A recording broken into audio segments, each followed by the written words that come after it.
aber her mit den Pfannkuchen. Auf den Nörich warten wir nicht mehr. Ja, ich habe bald keine Lust mehr, noch länger zu warten. Die Pfannkuchen werden trocken wie Leder. Ihr wartet doch noch ein bisschen.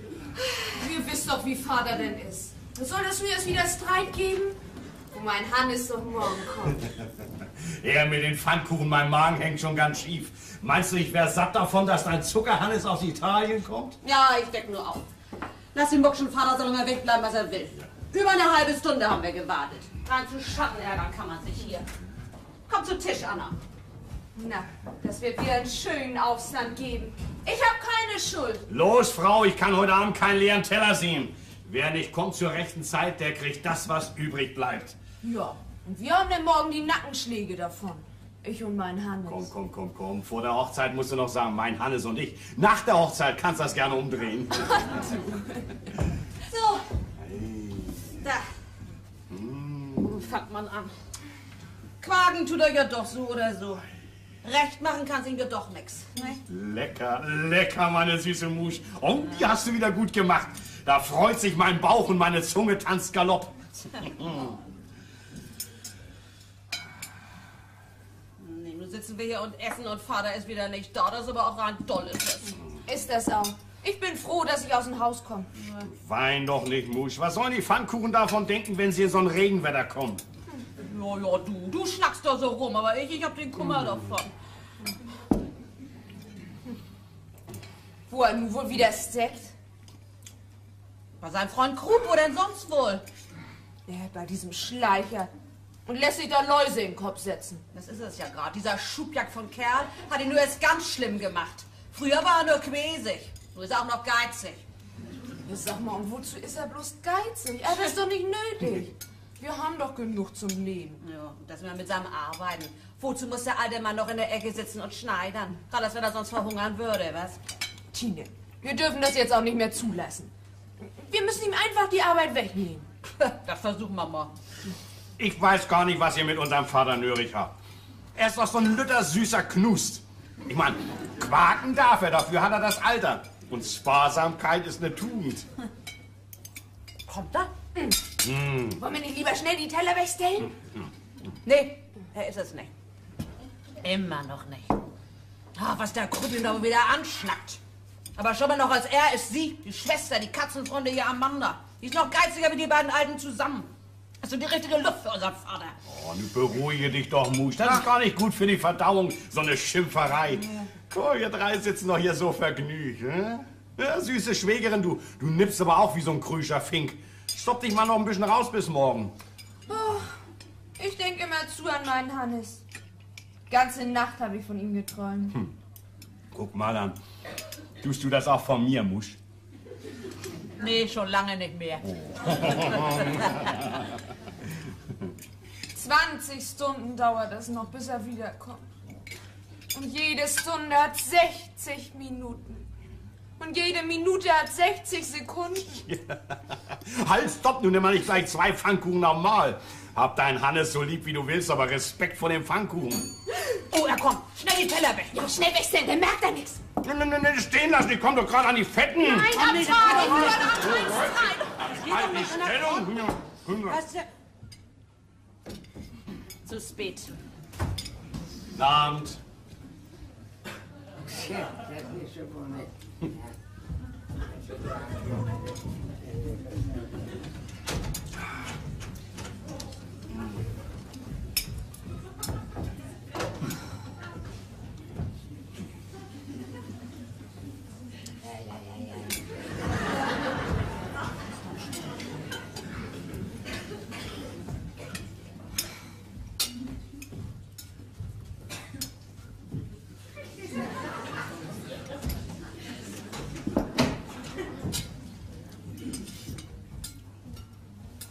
Komm, Vater, ich helfe dir doch. Ja, es wird aber auch Zeit.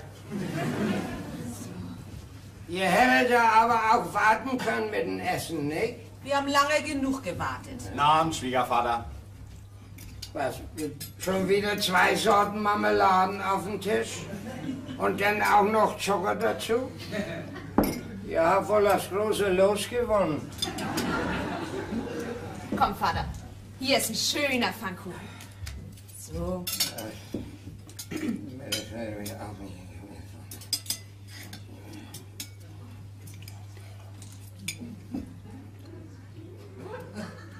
Der ist ja eiskalt. Mach ihn warm, Anna. Ich sag Namen, Schwiegervater. Ihr hättet aber auch warten können, bis ich komme, nicht? Ihr braucht ja nicht immer so gierig zu sein aufs Fressen, nicht? Aber ihr denkt bloß, wenn ihr mal was habt, der Alte, der kann ja sehen, wo er satt wird. Sag mal, Vater, hast du denn nicht selbst so gewollt? Um 7 wird gegessen, egal ob sie alle da sind oder nicht. Ja, nun ist bald 8. Wenn die Pfannkuchen gar sind, müssen sie gegessen werden. Das kennst du doch.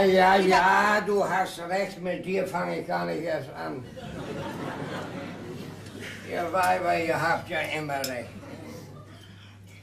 Was habt ihr denn hier wieder für eine Illumination? Ist die Lichtrechnung nicht groß genug? Ich soll da mal für arbeiten, nicht? So, aber wir arbeiten doch auch. Ja, ihr arbeitet auch mit einem Löffel in den Bauch rein. Ihr leckt so das schiere Fett noch aus dem Bart raus. Das Fett habe ich bezahlt. Und das Licht auch. Von deinen paar Pfennigen Kostgelder können wir uns ja nicht mal einen neuen Schrubber kaufen. Habt ihr nicht genug Kostgeld? Arbeite ich nicht genug? Wollt ihr mir die Ohren vom Kopf fressen?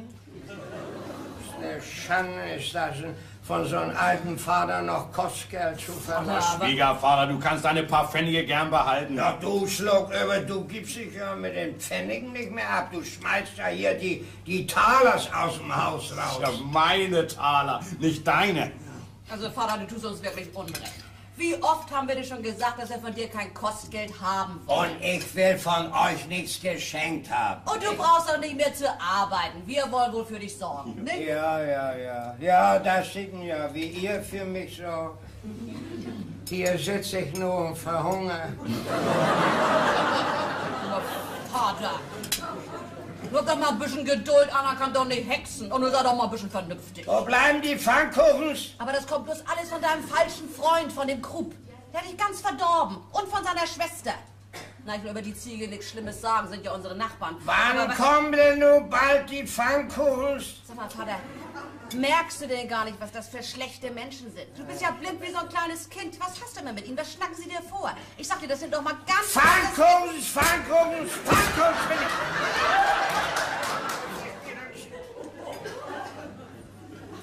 Na, schnack doch weiter. Kommandier deinen alten Vater doch. Ich frag dich auch grad, wer mein Freund sein soll, nicht? Du bist ja ein Chantippe von Frau, bist du. Du bist ja meist noch schlimmer als dein Windbeutel von Mann. Was der mit der Faulheit macht, das machst du mit Schnacken. So, Vater, ich hab dir schnell einen frischen gemacht, dass du auch ganz zufrieden bist. Schön knusprig ist er.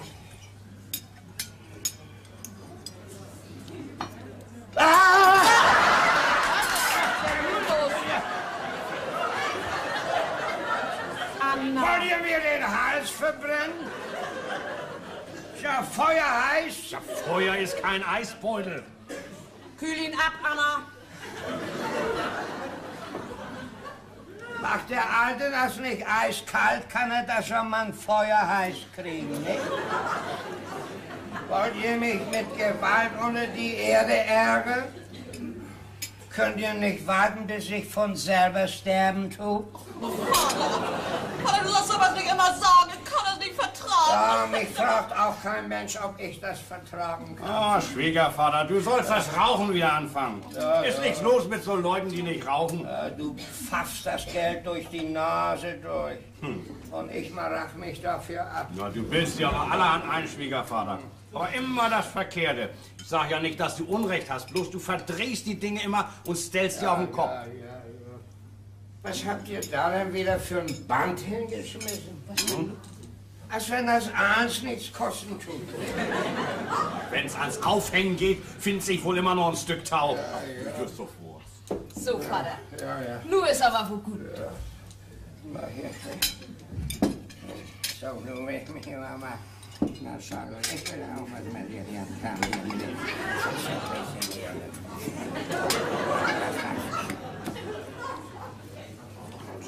eiskalt für dich und alles.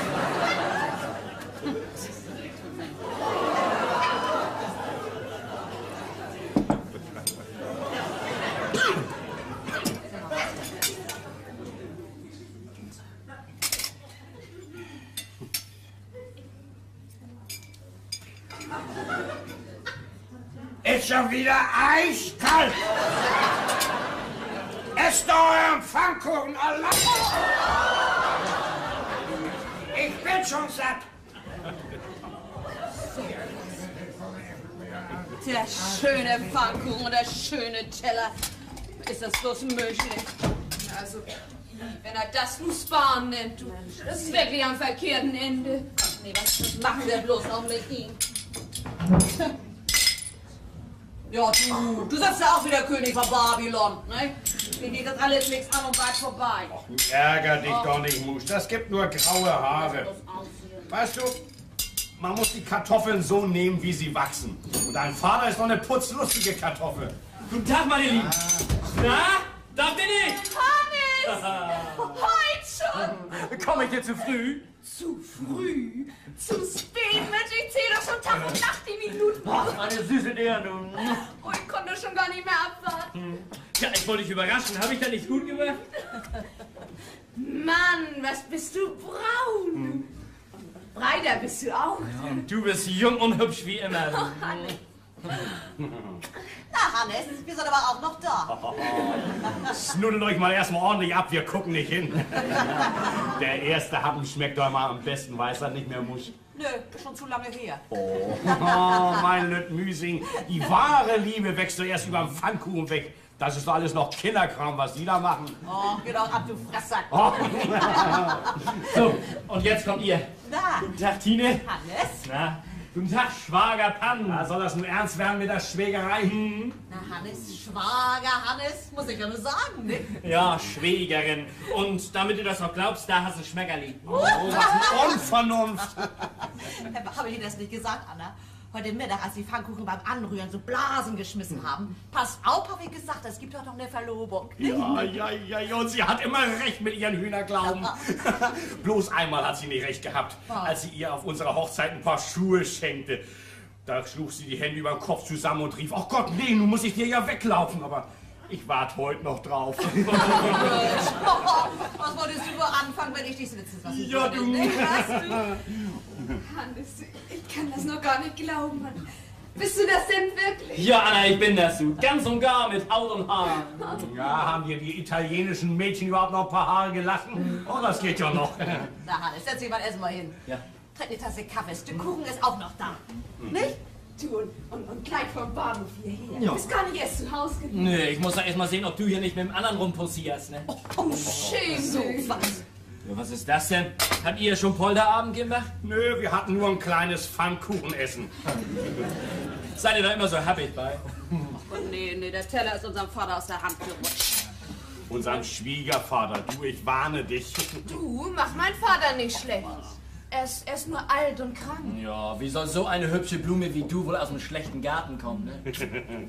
Er ist bloß ein bisschen alt und quakig, aber das gibt Unterhaltung. Und geiziger, du geiziger wird er von Tag zu Tag. Am liebsten möchte er seinen Hühnern heißes Wasser zu trinken geben, dass sie ihm gekochte Eier legen. Na, wir werden uns schon mit ihm vertragen, nicht, Anna? Du, erzähl doch mal von Italien, du. Sind die Mädchen da wirklich so schön? Och, mit dir gar nicht zu vergleichen, mein Süßen. Schwarze Haare, schwarze Augen, Schwarze Füße. und resanieren tun die in einer Tour. Du kannst verrückt bei werden. Ja. Du, Hannes, sag mal, kannst du dir auch Italienisch sprechen? Ja, und nicht so knapp, ne? Ja. Das lernt man ganz schnell. Ach ja? Ja, dann sag doch mal was. Ja, soll ich mal? Oh ja, sag mal was. Du brauchst das ja nicht zu singen. Mi, buongiorno, buonasera, buonanotte, signore, signora, signorina, 1, 2, 3, ferro, fivo, molto, moltissimo, poco, pochissimo, dopo, dopissimo. Großartig geht das. Nee, bisschen unanständig hört sich das an. Und was heißt das Ganze nur auf Deutsch? Das war eine Liebeserklärung, meine Kleine. Du, hast du die so geübt da? Immer in Gedanken an dich. Du, Hannes, sag mal, ist denn der Himmel da wirklich so blau in Italien? Schierblau. Das könnt ihr euch gar nicht vorstellen. Immer egal welch Blau. So blau wie Big Bärensuppe. Ja, ein bisschen verdünnt, ne? Und gar kein Regen? Nee, immer bello tempo. Das heißt getrocknete Luft. Dann war es wohl sehr heiß. Ja, das ist ja an meiner Haut, ne? Bruno Bello. Alles vertrocknet da. Wasser gibt es da nicht. Ich bin selber in einen Bach längs gegangen, der war bis auf den letzten Tropfen ausgetrocknet. Das ist doch noch gar nichts. So. Als ich in China war. Och, wenn er China sagt, der fängt da an zu lügen. Muschi, davon verstehst du nichts. Kenn dich aber, du. Als ich in China war, da war das so heiß, dass wir uns die Suppe an der Sonne kochen konnten. Das haben wir bei Neapel auch gemacht. Da war das in diesem Sommer so heiß, wenn wir da einen Hering in die Sonne legten, dann war das in 2 Minuten der feinste Kieler Bückel. Och du. Du, in China haben wir mal Schellfische geangelt. Die konnten wir gleich auf den Teller legen, die waren gar. Ja, in China, bitte. Und wenn das regnete, da stellten wir unsere Töpfe einfach unter die Kaffeesträucher und dann den schönsten Kaffee. Nur einer war dicht. Und von den Apfelsinenbäumen tropfelte die Marmelade man immer so runter.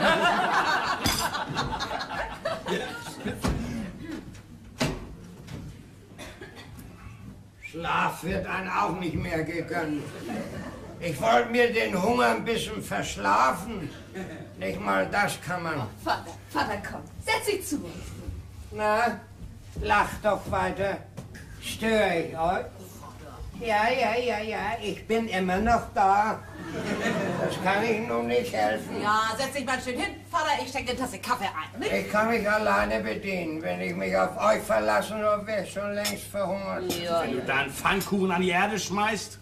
War schon wieder Kuchen auf dem Tisch? Heutzutage haben die Leute wohl jeden Tag Sonntag, was? Na, also wenn Besuch kommt, dann kann man ja wohl Kuchen auf den Tisch kriegen. Ja, Besuche machen, das könnt ihr nicht. Da seid ihr groß drin, nicht?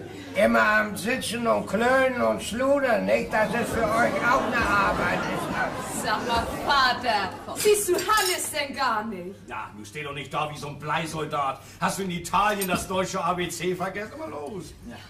Guten Tag, Vater Nörig. Da.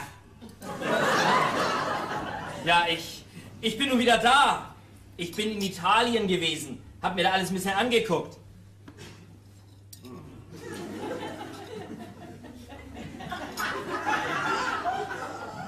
Auch in der Schweiz habe ich mich umgesehen. Was? Sagten Sie was? Ja, auch in der Schweiz habe ich einen Monat gearbeitet. Ich habe mir tüchtig den Wind um die Nase wehen lassen. Was denn? So, ich dachte, Sie sagten was. Ja, und nun bin ich wieder hier. Du hast uns hier gerade noch gefehlt. Haben Sie dich in Italien und in der Schweiz nicht brauchen können? Ach, das schon. Ich habe überall gute Zeugnisse. Aber in der Heimat ist man doch am besten aufgehoben, ne?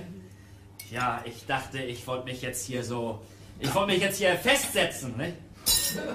War's gleich hier eine Stube? Vater. Vater, ein bisschen freundlicher könntest du zu Hannes doch sein. Ja. Wo er doch so lange weg war. Wieso? Was heißt hier freundlich? Wer ist denn freundlich zu mir? Ich bin euch zu quäsig, nicht? Und zu geizig, nicht? Habt ihr nicht sonst noch was an mir auszusetzen? Schnack mal ruhig weiter, Hannes. Ja? Ja, Herr Nurich, was ich noch sagen wollte. Ich bin nämlich... Ja, dann lasst das doch in die Zeitung setzen. Hannes ist wieder da, nicht? Oder engagiert ihr einen Ausrufer und stellt ihn an die Straßenecken und lasst ihn brüllen. Hurra!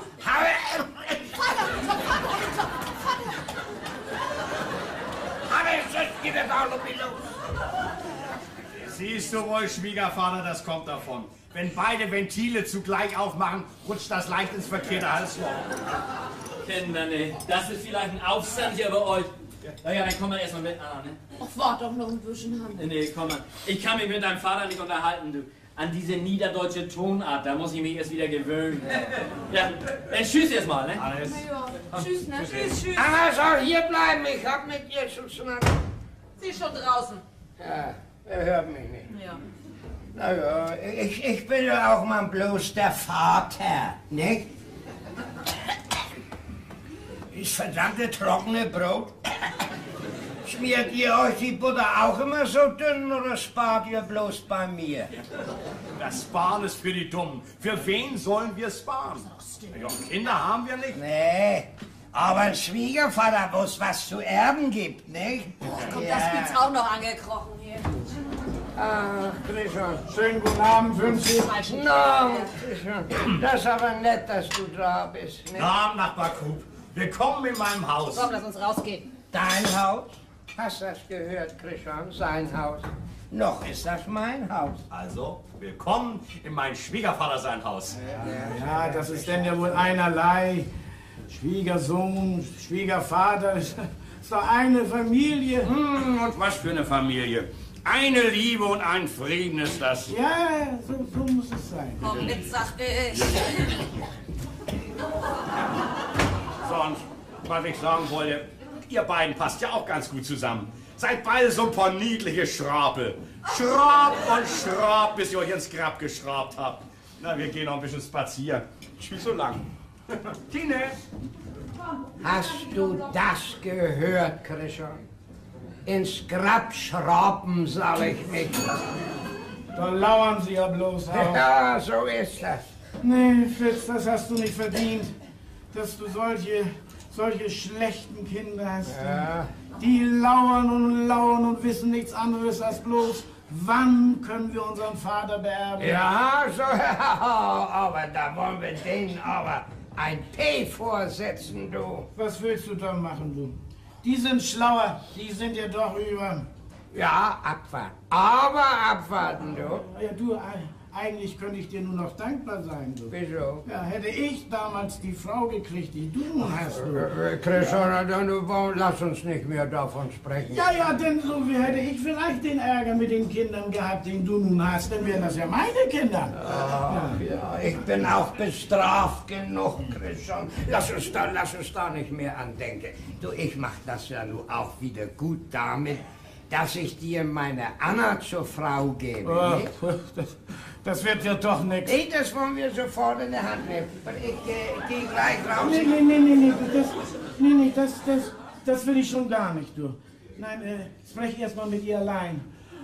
Aber ich glaube nicht, dass sie es tut. Sie muss? Ach, der andere ist doch wieder da. Sie muscheln da beide im Düstern drum, du. Ja. Wenn die mal nicht heute Nacht schon Hochzeit feiern, du. Dem will ich helfen, du. Ja, die jungen Leute sind heute anders. Die gehen ran. Ja? Ja. Der Schlatterdarf, der soll mir kommen, du. Ja, der meint ja auch doch bloß dein Geld. Ja, diese Milchnase. Aber die sollen sich hier alle sollen sie sich hier in den Finger schneiden von wegen hier. So. Ja. Mein lieber Fritz, du meinst nun, ich soll deine Anna heiraten? Ja. Und dann zieh ich zu euch rüber. Und wenn ich sterbe, dann setz ich Anna zu meiner alleinigen Erbin ein. Nicht? Und damit kriegst du denn ja alles. Nicht? Und wenn du vor mir stirbst, dann erbe ich und deine Schwester Manda von dir zum halben Teil. Jeder ein, nicht? So haben wir das abgemacht, du. Ja, das hört sich ja alles ganz schön an. Ja. Aber was willst du machen, wenn sie nicht will? Zwingen kannst du Anna nicht. Sie ist schon längst mündig. Dann enterb ich ihr. Ich kann doch, solange ich lebe, kann ich doch mit meinem Geld machen, was ich will. Ja, nicht? weißt du, und darum meine ich, du sollst dir meinen Vorschlag nochmal anhören. Ja. Also pass auf, du wohnst bei uns, freie Kost und Logis bis zu deinem Tod. Und dafür werfen wir dann dein Geschäft mit meinem zusammen. Oh nee, fängst du damit schon wieder an? Nee, das will ich nicht. Ich bin zu alt für so ein Kompaniegeschäft. Zu alt? Lass mich doch nicht lachen. Ha, weißt du, du siehst so aus wie knapp 50. Na, du, wenn wir unsere Geschäften zusammentun, dann könnten wir lichten einen Gesellen annehmen. Gesellen sind Spitzbuben. Nee. Ich will mein bisschen Kundschaft für mich alleine behalten. Ja gut, ich will dich nicht drängen zu deinem Vorteil. Ich sag dir bloß, überleg dir das doch nochmal. Das kannst du doch tun. Das kostet doch nichts. Nee, so wie wir das abgemacht haben, Christian. Also noch ein Rat möchte ich dir geben. Willst du dein Geld nicht lieber auf die Bank bringen? Was? Ich werde mich hüten, du. Nachher kommt wieder eine Inflation und dann ist eins weg. Ja. Nee. Oder willst du nicht eine Hypothek aufnehmen? Du, ich hätte da ein Haus an der Hand. Ein Haus! Ach, was, nix Hypotheken, da wär's bloß angeschissen. Nee. Ja, aber Fritz, das Geld muss doch arbeiten. Die Zinsen könntest du doch wenigstens mitnehmen. Zinsen? Ach, was Zinsen? Das sind Tauben in der Luft. Nee, du, ich mach das ganz anders. Ich sag immer, ich hab nix. Ja, aber das glauben sie dir ja doch nicht. Ja, aber dann solltest du doch wenigstens... Du, sag mal, steht auch niemand hinter der Tür. Guck doch mal zu, ja? Meinst du das? Pass mal auf. Kann ich wohl nicht angehen.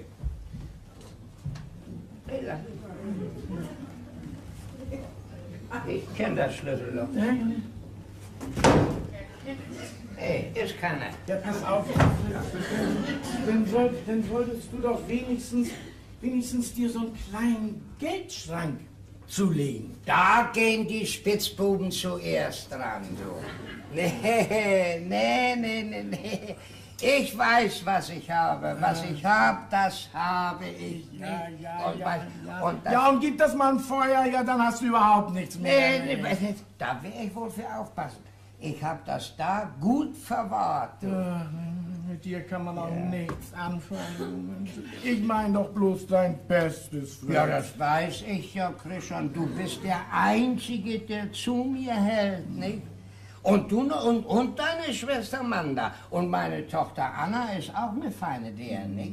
Und darum sollst du sie haben.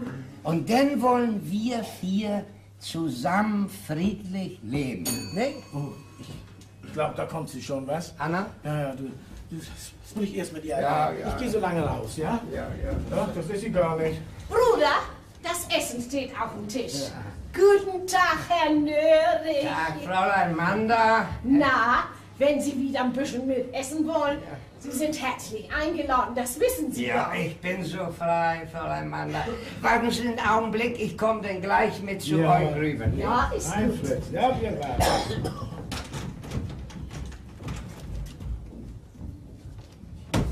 Hast du es ihm nun gesagt? Das mit ihm und mir? Nee, noch nicht. Warum denn nicht? Darum habe ich dich doch rübergeschickt. Langsam. Ich kann doch nicht so mit der Tür ins Haus fallen. Ach, du bist ein langweiliger Klotz. Ihr Mannsleute seid zunächst zu gebrauchen. Ja, nun hab doch Geduld. Du, er hat sich wieder geärgert. Ja, er ist ordentlich hinfällig. Er kann jeden Tag sterben und dann sitzen wir da mit der langen Nase. Heute Abend noch sagst du ihm das. Er meint, das mit Anna und mit mir, das wird nun doch was. Ach, Pappelapapp, die steht mit ihrem Bräutigam hinterm Knick. Ich hab sie wohl seufzen gehört. Nun lass uns doch erst mal abwarten. Das andere können wir doch immer noch machen. Nee, nicht mehr warten und ich will das Küken auch nicht bei mir im Haus haben. Ja, bitte los in Kolas Gurken Fett. Ach, ganzen Kram will ich machen. Ja, gewiss, sachte. Ach, sachte. Du bist ein alter Mann. Psst. Ja, komm. Na, Fritz. So, da bin ich wieder. Was habe ich gehört, Herr Nörig? Sie haben sich wieder an Ihren Kindern geärgert. Ja, das mögen Sie wohl sagen. Nicht? Die Tine ist schon ganz verdorben von diesem Lump von Schwiegersohn. Ist das zu glauben? So einen guten Vater und so undankbare Kinder. Ja, so ist, wenn man alt wird. Och, eine Schande ist das ja. Ganz zusammengefallen sind Sie. Ja. Oh, Ihnen kann man ja das Vaterunser durch die Backen blasen. Na, kommen Sie mal. Ich hab noch ein bisschen von der Gans. Ja. Auch Sie meinen das aber auch wirklich gut mit mir, hier Ja, voran. nun kommen Sie, Mann, ne? Was ist das, Vater? Du gehst schon wieder aus dem Haus. Ja, ihr lasst mich ja doch hier bloß verhungern. Was ist das? Vater, das ist nicht wahr. Ja, das gibt wohl Leute, die verhungern vor lauter Geiz und Einbildung.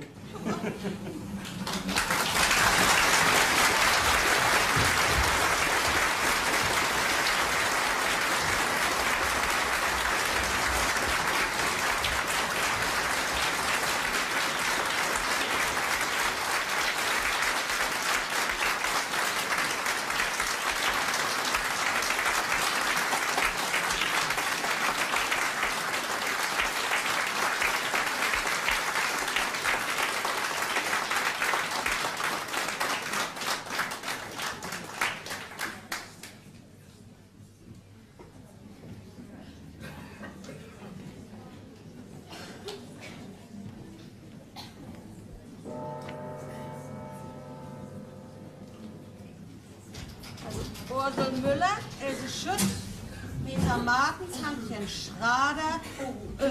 Und Line Kröger, schreib auch auf, du. Line Kröger. Die soll sich ordentlich giften, du. Was? Die wollen mir doch meinen Hannes wegangeln. Ja, und wie ist es denn mit Gretel Asmus? Oh ja, du Gretel auch. Ja? Ach, Gretel alle sollen sie dabei sein. Gretel Asmus. 2, 3. Müssen wir aber erst mal nachzählen, ob wir auch genug Stühle haben, du. Oh, dann puppen wir uns welche dazu. Das soll eine große Verlobung werden. Oh, Hannes, mal los. Da hast du deinen Bräutigam frisch rasiert. Ei. Nun bist du glatt und schier, wie ein Baby. Mit Baby fängt das an, mit Baby hör das auf. Du, ich warne dich. Auf Deutsch heißt das, sie hat dich schon unterm Pantoffel. Oh, ich will gern unter so einem süßen kleinen Pantoffel sitzen. Ne? Du, aber was das Baby angeht, da hab ich Das schon... kommt noch früh genug. Ne? Komm hier, Hannes. Andere Pflichten. Die sollst du alle einladen. Oh Mann, das ist ein ganzer Hühnerhof voll. Und ich dachte, wir machen das so unter uns, so in der Familie. Ist ganz meine Meinung, Hannes. Wird ja auch viel billiger, nicht? Oder schon in 14 Tagen die Hochzeit ist, nicht? Ich hab lange genug warten müssen. Ladet doch Frau Meier ein. Die kann sozusagen den ganzen Zettel vorstellen. Also nee, die Meierschnuckraten nicht. Steck ihre Nase in jeden Pott rein. Also diese Schludertasche will ich hier nicht haben. Ja, aber wenn wir sie übergehen, dann setzt sie vermutlich die dollsten Lügen in die Welt. Ja, und es spart ihr die Verlobungskarten. Frau Meier, die hat eine Zunge, die ist länger als dem Briefträger seine Beine. Ja, mit Frau Meier bin ich einverstanden. Das gibt ein bisschen Unterhaltung. Ne? Die anderen können ja zur Hochzeit kommen, nicht, Anna? Naja, wenn du das so willst, Hannes. Aber um einen Teil kommst du nicht rum, Hannes. Du musst unseren Vater erst noch fragen. Oh je, muss das sein? Ja, das muss doch alles seine Ordnung haben. Ist doch bloß pro forma. Wenn er dich dann pro forma rausschmeißt, dann hast du den besten Grund, dir den ganzen Kram noch mal zu überlegen. Also nun lass deine faulen Witze. Brauchst ja nicht viel zu sagen, Hannes. Lieber Herr Nörig, sagst du so recht freundlich und höflich. Lieber Herr Nörig, Sie haben es ja wohl auch schon gemerkt. In aller Ordentlichkeit sagst du das, ohne Aufregung, ne? Sie haben es ja auch wohl schon gemerkt, dass Anna und ich, dass wir beiden uns gern haben. Geh aber nicht so dicht an seinen Knüppel ran. Und nun wollte ich Sie fragen, denn guck, Vater ist ja nun mal Vater, nicht? Und das gehört sich, dass man jetzt bei ihm anfragt, wenn man seine Tochter heiraten will, nicht? Wollte ich Sie fragen, ob Sie damit einverstanden sind, dass Anna und ich, dass wir beiden uns heiraten. Na, ist es schwer? Tja, kann ich das nicht schriftlich machen? Hannes, tu das doch mal. Weiter brauchst du nichts zu sagen, das andere werden wir schon machen. Ja, du, ich freue mich jetzt schon drauf. Tja, du musst nicht denken, dass ich bange bin, Anna, ne? Und was das Reden anbelangt, da komme ich wohl gut mit zurecht. Aber das ist dein Vater, der haut immer gleich mit dem Vorschlaghammer los. Nicht? Und ich habe mir da unten in Italien nämlich nur andere Manieren angewöhnt. Ne? Ich bin nun mehr Feinmechaniker als Schlosser. Ne? Ich mache immer lieber alles im Guten ab. Ach, du meinst, du heiratest sie einfach und schickst ihm eine Gratulationskarte, was? Wenn man ins Schlaraffenland will, muss man sich erst durch den dicken Berg durchessen. Ja, durch den Kuchenberg, das will ich wohl gern tun. Ich will auch sonst alles Mögliche tun, du. Bloß das nicht, du. Nee, Streit in der Familie ist das Schlimmste. Nee, ich schreibe ihm einen kleinen Brief. Lesen kann er ja wohl noch, ne? Ich glaub, Vater kommt schon. Dann legst du raus, Anna, komm. Hier bleiben, Hannes. Hannes, sag es ihm doch bitte. Ja. Nicht, dass man es bloß hinter mir, weißt du. Morgen, Vater. Morgen. Na, hast gut geschlafen? Nee. Schlecht. Ja, hättest mal lieber Tini ihre schönen Pfannkuchen essen sollen, als Amanda ihre trockenen Bratkartoffeln. Da hättest du geschlafen wie im Paradies. Was steht ihr hier rum? Habt ihr nichts zu tun? Ah, der faule Barbier, der frisst auch wieder.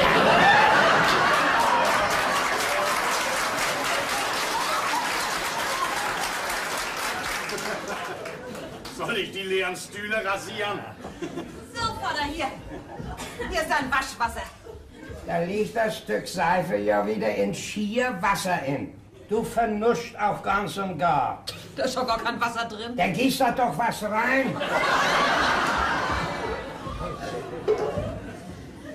So, dann wasch dich mal, Vater. Vergiss den Hals nicht, ne? Ja, wir können das ja mal auch noch bis morgen aufschieben. Ne? Das hat ja noch ein bisschen Zeit. Feigling. Sag ihm das gleich, ich bitte dich. Ah, wieder ein reines Handtuch? Ihr tut ja gerade so, als wärt ihr Millionär. Hast nicht gehört? Kundschaft. Lass den Bart mal noch ein bisschen wachsen, dann lohnt sich das besser, ne? Da kommen immer weniger Leute zu dir. Das wundert mich gar nicht. Mich auch nicht. Ich rasier zu gut, das hält so lange vor. Ja, tschüss, denn Schwiegervater Quäspott. So, Vater. Komm, setz dich mal erst mal hin. Trink erst mal eine schöne Tasse Kaffee. Ganz frisch aufgegossen, nicht so. Ja, der meinetwegen, ne? Damit ich damit durchkomme. Ne? Vater, du, Hannes möchte dir gern was sagen, du. Was fragen will er dich? Ja, hochgeehrter Herr Nörig, aber regen Sie sich mal nicht auf, ist nichts von Bedeutung, nicht? Was ist das nun für eine Grüt auch noch da? Ich dachte, fleißige Leute, die sind schon längst bei der Arbeit. Aber er fängt die Woche ja wohl mit dem blauen Montag an, ne?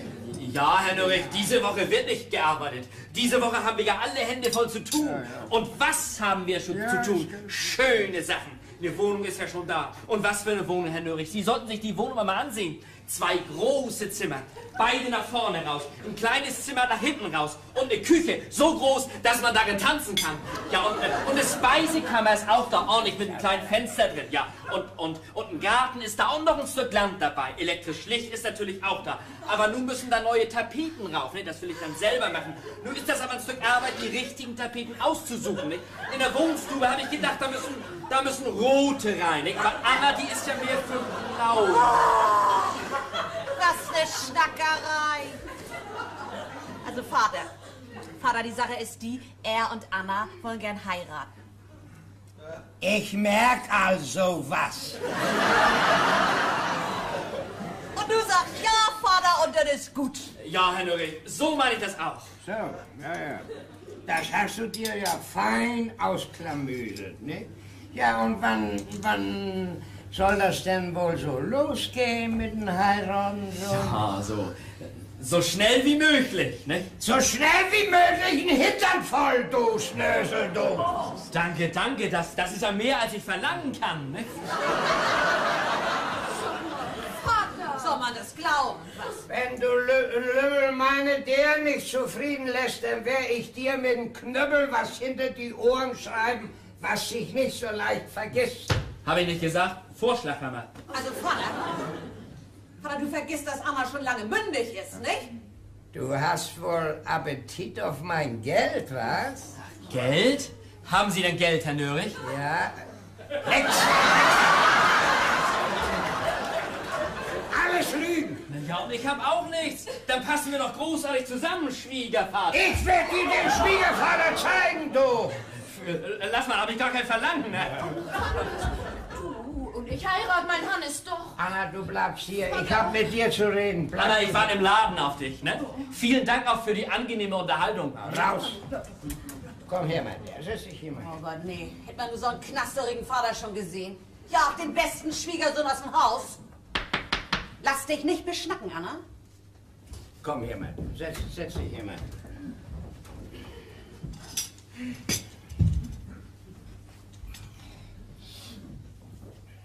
Vater.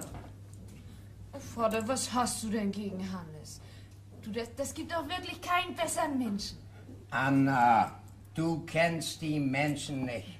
Das ist ein Frillerflaller, ein von der Art, wie dein Schwager einer ist.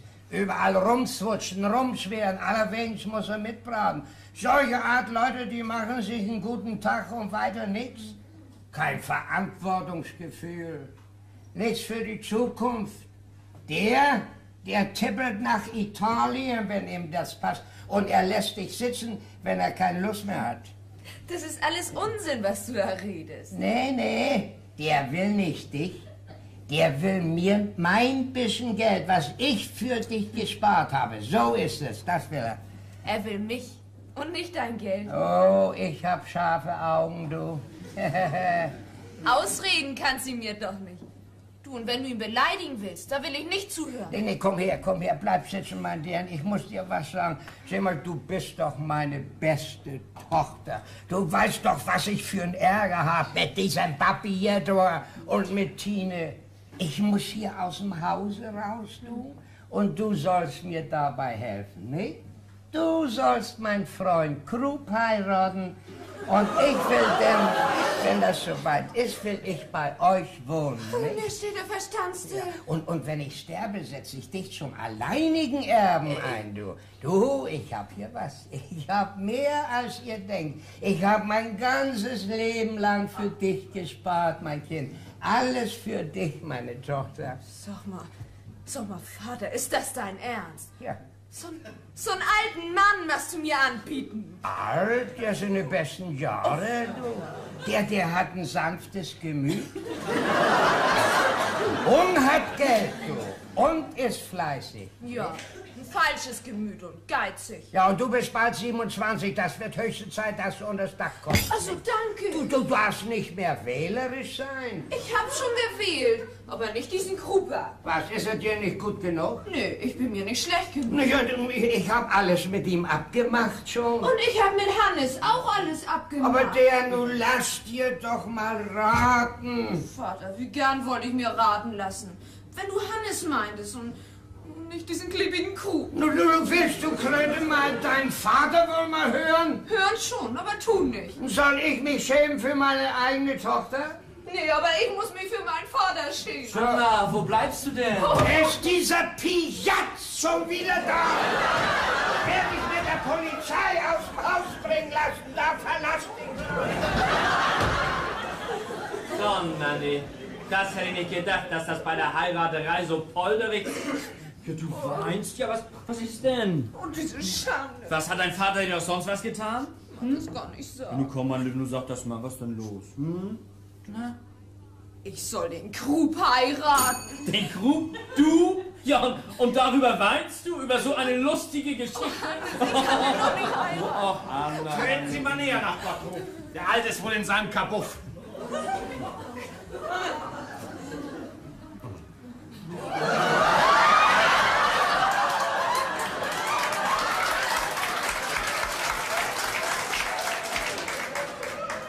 Liebes Fräulein Anna, können Sie Ihrem Vater wohl mal Bescheid sagen? Ne? Ich bin nicht Ihre Bescheidsagerin. Sehr höflich war das gerade nicht. Ja. Sie. Nein! Ja, dann wünsche ich aber viel Glück, Nachbar Krupp. Wozu? Dummheit lachen. Würden Sie mir nicht einen kleinen Gefallen tun, Herr Krupp? Wenn es nicht anders geht, Ja, ich mache in 2 Wochen Hochzeit. immer langsam mit der Braut ins Bett, ja? Hä? Ja, ich wollte sagen, dann gratuliere ich nun schon, ja? Wollen Sie denn nicht mein Hochzeitsbitter sein? Nee, da gibt es so viel schlechten Snaps zu trinken. Ja, aber den gibt's doch gratis. Und dann trinken Sie ihn doch. Er hat wohl einen anderen Grund. Ja, vielleicht hat er schon eine andere Hochzeit auf dem Visier. Ja, das könnte leicht angehen, ja. Vielleicht geht er selber auf Freiersfüßen. Ja, du weißt, du ist in der letzten Zeit immer so glatt rasiert, das ist mir schon lange aufgefallen. Die arme Braut. Oh, sag das nicht, du. Das sind die besten Bräutigams, die nicht mehr beißen können. Ja, die alten Böcke sind leicht am Band zu halten. Und sie haben geduldigen Kopf und lassen sich leicht mal ein paar Hörner aufsetzen. Von wen redet ihr da eigentlich, ne? Heikmann Brut, Heikmann ein mit Schäme Bang. Ihr werdet eure Blabbersnut noch mal waschen. Heikmann Brut. Fritz! Fritz! Bist du da? Schwiegervater, Kundschaft! Komm, Hannes, ich will Vater jetzt nicht sehen. Ja. Na, dann grüßen Sie mal schön Ihr Fräulein Braut von uns, Herr Krug. Aber passt bloß auf, dass die Kindtaufe nicht vor der Hochzeit kommt. Geht mir ja alles vorbei.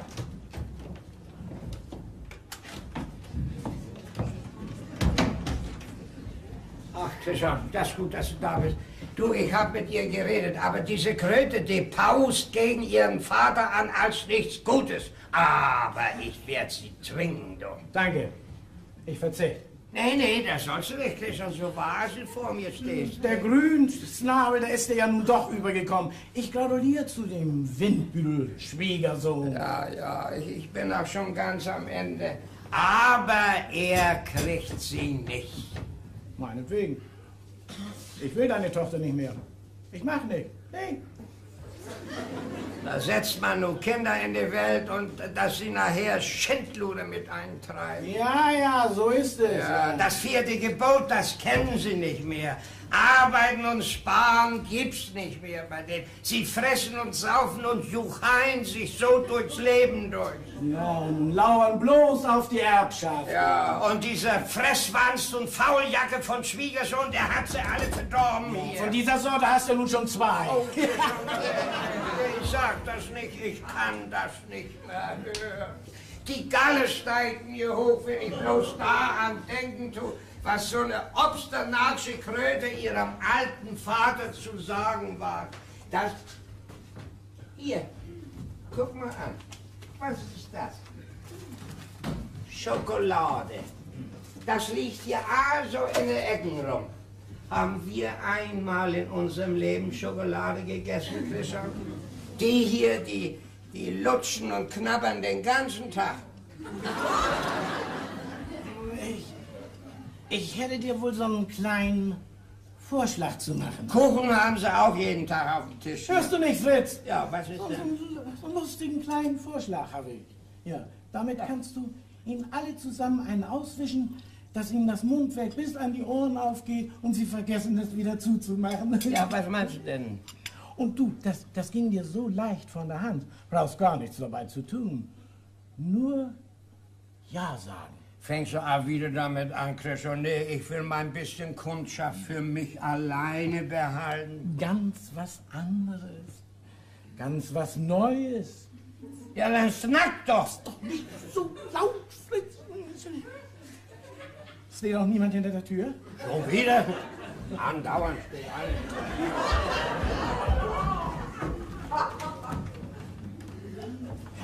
Ja, hier ist keiner. Hier auch nicht. Na, was ist denn das für Christian? Fritz? Du solltest wieder heiraten. Was? Ich? Nee, du. Ich hab vom ersten Mal genug. Bist du bange? Ja, nun ist es doch ganz anders. Eine gute Frau. Eine Frau in den besten Jahren. Eine Frau, die dich hegt und pflegt. Die es dir gemütlich macht. Eine, die Geld hat. Naja, wo soll so ein altes Frack wie ich wohl noch so eine Frau hernehmen, Christian? Oh, ich wüsste wohl eine. Und noch dazu eine Jungfrau. Was? Was soll das denn? Meine Schwester Amanda. Ja, Amanda ist eine nette Idee. Das will ich meinen, ja. Aber sie wird doch wohl nicht so einen alten Mann als mich. Das will ich schon zu Wege bringen. Ja, sie hört viel auf mich.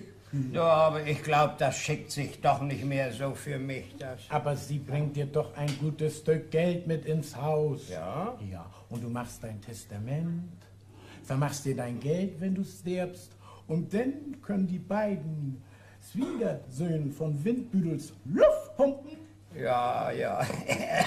Das soll mir natürlich nicht leid tun, ne? Na du, und Ja, du wohnst bei uns, hast Glück und Frieden in den letzten Jahren und kein Ärger mehr. Ja, ja, und was wir erst abgemacht haben, wenn du eher stirbst als ich, nicht? Dann krieg ich doch dein halbes Geld. Also das bleibt dann bestehen, nicht? Ja, ja, meinetwegen, ja. Aber dann musst du mir dafür noch etwas geben. Was? Ja, sagen wir also Geschäfte und Kundschaft zusammenschmeißen und dann gibst du noch eine Einlage von 1000 Mark. Ja, nee, Christian, nee, das will ich nicht. Das habe ich dir doch schon 100-mal gesagt. Ja, aber nur ist das doch auf einer ganz anderen Grundlage. Und die 1000 Mark, die bleiben dir doch, ja. Ja, und sie bringen dir 50% Zinsen. Wir können dann das Geschäft vergrößern, weißt du? Und dann, wir drücken dann den Schneider Blom so ganz sachten an die Wand und dann kriegen wir seine Kundschaft auch noch dazu. Nee, das sind alles Wolken, Nee, dann wollen wir das mal lassen mit der Heirat. Ja, aber Fritz, du musst doch bedenken, wenn ich sterb, kriegst du mein ganzes Vermögen. Das Ganze? Ja, das ist doch klar. Die andere Hälfte, die meine Schwester erbt, ja, die ist doch dann auch deine. Ja, das ist auch deine. Das krieg ich denn Hast du noch nicht an gedacht, was? Ja, das ist schon wahr. Ja. Das sind dann also 1000 Mark. Ja, ach nee, ich glaube, ich sterb ja doch eher als du. Was? So einen gesunden Kerl? Du bist zäh und ich hab schlechtes Blut. Ja? Ja. Und mein Herz, das ist nichts mehr. Rein gar nichts. Nein, weißt du. Fritz, ich mach das kein Jahr mehr. Gestern Nacht hatte ich wieder einen Anfall. Ich dachte schon, na, tschüss, du schlechte Welt. Ja, Christian, wissen kann man das ja nicht. Ja, ich will mir das nochmal überlegen, ne? Ja, das ist man. Sie hat einen Heiratsantrag gekriegt.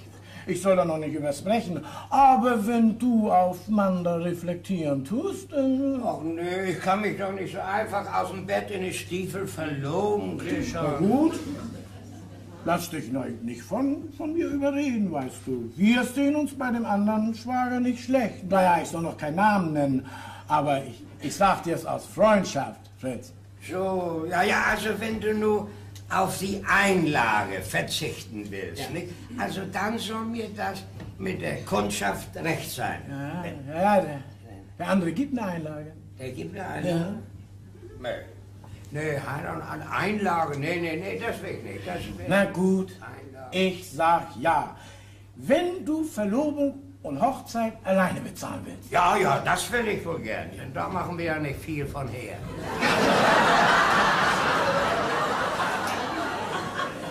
Ja, dann musst du mir aber auch noch sagen, wie viel du hast. Ja, ich bin meiner Schwester das schuldig, dass sie gut versorgt wird. Wie viel hat sie denn? 10.000. 10.000? Na, und du? 4.000.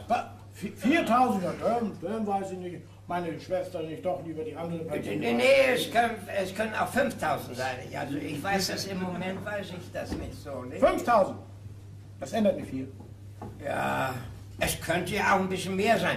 Ich will das mal nachzählen, ne? Ja, der andere hat auch 10.000. Ja, aber aus Freundschaft, Fritz, will ich das Menschenmögliche bei meiner Schwester versuchen. Ja, meinst du denn, dass ich da wohl so ein bisschen Aussicht habe? So, ja? Ich bin nur ganz und gar dafür, nicht? Das weiß ich nicht, Fritz. Ja, ich will ja alles tun, was in meiner Macht steht, nicht? Ja, du warst damals nicht sehr nobel zu mir, weißt du, mit der Frau da. Aber ich will dir das beweisen, dass ich dir es nicht nachtrage. Ja. Naja, aber was meine Kinder sind, was werden die wohl dazu sagen? Das kannst du ihnen ja zur Verlobung schenken. Oh, ich glaube, da ist jemand, was? Oh, bisschen neugierig. Also wissen will ich, was der Krug dir da wieder für Schmalz hinter die Ohren schmiert. Was, du schnüffelst hinter deinem Vater her? Du erzählst uns ja nichts. Sie sind ja fremde Leute mehr als deine eigenen Kinder. Ja, mir sind gute Freunde lieber als schlechte Kinder, ja. Schlechte Kinder. Wir tun und machen alles, was wir nur können, und da heißt es schlechte Kinder. Bei Familienangelegenheiten mag ich nicht gern zuhören, ne? Ach, kommt die auch noch an. Ist mein Bruder vielleicht hier? Ach ja, ich komm gleich mit. Nee, Küsschen, bleib mal hier. Von Amanda, Sie sollen auch noch eine Tasse Kaffee haben, ne? Ja, ja. Eine Tasse Kaffee hier bei mir beiden vielleicht. Um 11 Uhr morgens habe ich kein Kaffeewasser. Was? Wart, Mann, ich komme da noch hinter, was diese beiden Glatschnacker, die wieder für Grappen in den Kopf setzen wollen da. Klatschnager? Nee. Geil, geht das auf mich? Hier geht was vor. Aber ich krieg das raus. Und an meinen Augen passiert ja nichts Unrechtes.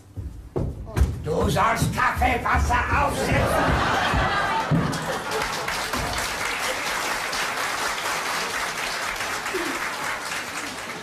Kriegen sich immer mehr in die Haare. Hast du es ihm nun gesagt? Alles in Butter. Ja, das soll nun gleich eine Doppelverlobung geben. Und er ist mit allen einverstanden? Mit allem. Und was da noch fehlt, das kriegen wir noch. Wenn wir ihn erst im Hause haben. Ja, ich habe ihm erzählt, du hättest doch noch ein anderes Angebot. Ja. So? Solche Schlauheit hätte ich dir gar nicht zugetraut. Ja, ich habe viel bei dir gelernt. Ja, nun lass uns mal schnell rausgehen, denn denkt er, wir sind eingeschnappt. Ja. Weil die Tochter uns so dumm gekommen ist. Und dann ärgert er sich noch mehr. Ja, und das geht alles an seine Galle. Ja. Und desto dauer kratzt er ab. Ja, nun komm mal schnell.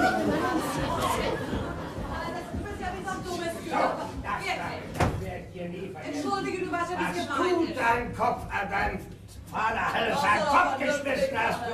Das ist nicht wieder gut zu machen. Der Topf ist voll. Christian, bitte. Na nu? Ach, sind weg. So.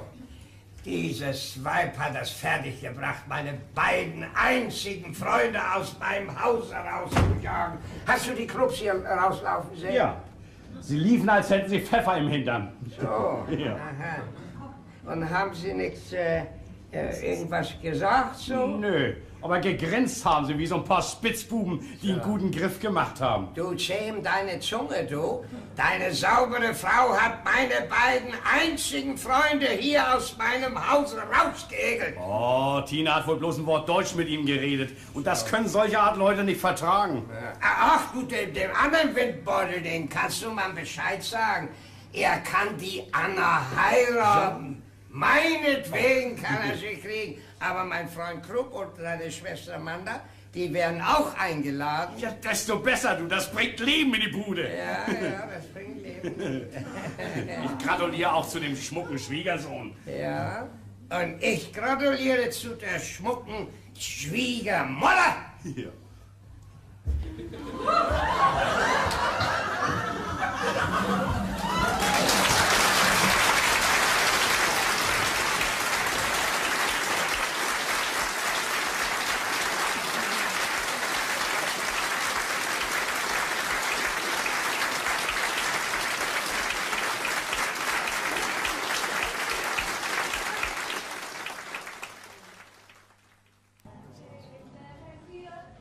Jungfernkranz mit Veilchen blauer Seide. Was ist das? Wie soll die Verlobung denn mal schon heute Abend sein? Ja, ist direkt ein Wunder, nicht? Du hattest mit mal eilig, als er da Angst, der Schwiegersöhne kann nicht wieder ausrutschen. Und ich bin so froh darum. Wo wir doch heute Morgen noch den Knüppel unter die Nase halten wollen. Ja. Ich warte ja nur darauf, dass ich rauskriege, was dahinter steckt. Oh. So, wollen wir uns mal keine grauen Haare drum wachsen lassen. Jetzt geht's mit Volldampf los. Rein in den Hafen und Anker geworfen, ne? Ja, du. Und du geht's in Frieden. Kinder, ich traue dem Frieden nicht. Der müsste unseren Vater nicht kennen. Na, ich will meine Augen wohl aufhalten. Ach, meine kleine Schwägerin, nun unkt man nicht so viel. Du lass das. Du hast hier heute Morgen schon eingegeben. Bin ja bloß neugierig, was er nun wieder für einen Braten in der Pfanne hat. Hier gar nicht, Anna. Der in den Braten da reingelegt hat, das weiß ich wohl. Die beiden da drüben. Oh, dann lass sie doch in Gottes Namen zusammen mit ihrem Braten glücklich werden. Gern, wenn das ein Teufelsbraten wäre. Meint ihr, dass das umsonst ist, dass der Krug hier dreimal den Tag angekrochen kommt? Und die spitznasige Amanda, die sich sonst wochenlang nicht sehen lässt, die ögelt sich hier an und leckt mal so von Freundlichkeit? Und meint ihr, dass wir unseren Vater umsonst immer zu Tisch laden? Diese Schrapel, die sich vor geizig den Schimmel von der Wurst kratzen? Na, ihr seid aber wirklich ein paar Kindsköpfe da. Oh, lass uns doch Tine. Was sagt er denn dazu, dass er die beiden einladen will? Tja, das finde ich ganz nett von ihm. Zu so einem Fest muss doch Herr Vater seine besten Freunde einladen. Ja, und ich hab's auch schon bestellt drüben. Was ist das? Du hast sie wirklich eingeladen. Oh Gott, wenn Vater das doch nur so gern will. Also mir bleibt die Luft weg. Ihr wollt euch wirklich mit diesem Kerl und mit dem falschen Pasteur an einen Tisch setzen. Bei eurer Verlobungsfeier. Keine Angst, wir sitzen hier nicht lange am Tisch. Nee, also das mache ich nicht mit. Das wäre ja noch schöner. Da will ich wieder mit Tigern und Löwen an einen Tisch sitzen. Tine, du sei doch nicht so bramstig. Ach, meine kleine Schwägerin, mit so einem sauren Gesicht bist du noch mal so süß, du. Ist egal, kommt die herein, gehe ich raus. Ach, Tine, nun lass. Da fehlt wieder ein Knopf an meiner Hose. Nicht mal das bisschen Zeug könnt ihr einen in Ordnung haben. Kannst du mal ein kleines Wort sagen, Vater? Ja, wenn ich das ne? alles erst sagen soll, denn dann kann ich das schon mal selber machen. Ja, ist gut, ist gut. Wo habt ihr denn meine Sonntagsstiefel wieder hingestellt? Vater, hier sind sie doch. Ja, da kann ich ja nicht raufklettern. Ach, da sitzt ja noch der dicke Dreck drauf. Ach, das ist so bloß ein bisschen Staub, ne? Nun schimpf mal nicht, Vater. Ich putze dir blitzeblank. Ich helfe schnell mit, ne? Den Vogel, der so früh singt, den kriegt bald die Katze. Sie hat mich schon, meine kleine Muschi-Maul, ne? Ach, lieber Herr Lörich, ich danke Ihnen auch 1000-mal. Ja. Na, nun nehmt mal ein bisschen zu da hinten. Die Arbeit, die steht euch an zum Gott erbarmen. Rührt euch mal ein bisschen hier. Guckt mich mal an. Habt ihr mich schon mal sitzen sehen? Ah. Wen habt ihr denn hier bloß eingeladen? Hier? Wir haben bloß Frau Meier eingeladen. Wir wollen das die ganze Familie machen, Vater. So, Ne? das ist auch die richtige. Die frisst für 3. Und die beiden Nachbarn, Vater. So wie du das gewollt hast. Ja, das Also, was die Nachbarn angeht, habe ich auch noch Hören Sie was. mich gar nicht, Herr Lörich. Ich danke Ihnen auch schön, dass Sie jetzt zur Einsicht gekommen sind. Einsicht, du Schnösel, wollt mir von Einsicht schnacken, du. So, komm, Vater, hier. Hier ist die Hose. Naja, dann sagen wir, ich danke Ihnen auch schön, dass Sie nun eine andere Ansicht von der Sache haben. Was ist das hier mit der Sitze hier, mein...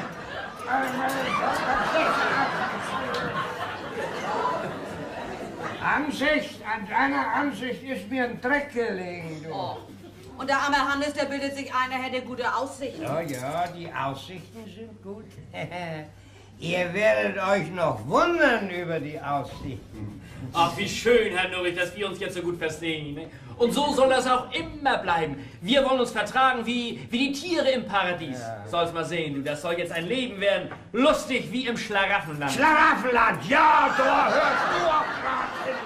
Hast du denn auch einen Wagen mitgebracht, dass du die Mitgift wegfahren kannst? Na, um die Mitgift wollen wir uns noch nicht streiten, ne? Ich habe genug Mitgift an meiner kleinen süßen Anna. Kein Pferdeapfel kriegst du von mir, du. Da bin ich auch gar nicht scharf drauf. In der Schlosserei brauchen wir keinen Mist. Stiefel her! Scheuerst mir das ganze Leder durch.